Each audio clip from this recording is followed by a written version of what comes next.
Hello, today we will guide you through how to use leverage on trading 2 to 12. By the end, you'll know exactly where to find the leverage setting for an instrument, how to compare it across symbols, and what it means for your potential exposure and risk. First, open Trading 212 in your browser or mobile app. Once you're on the main screen, give the platform a moment to load your watch lists and market data. A stable connection helps prices update smoothly, which is important when you're reviewing leverage and potential costs. Next, tap or click the search option.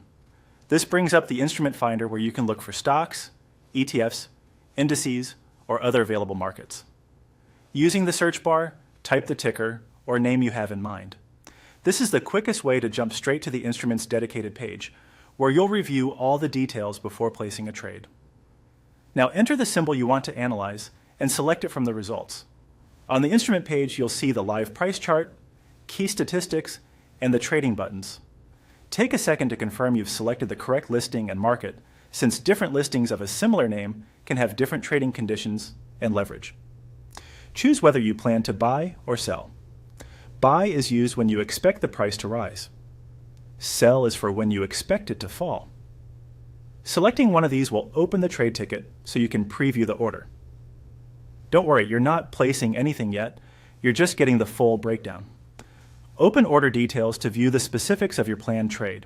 Here you'll see quantity or stake size, the current price, estimated costs, and the line that shows leverage.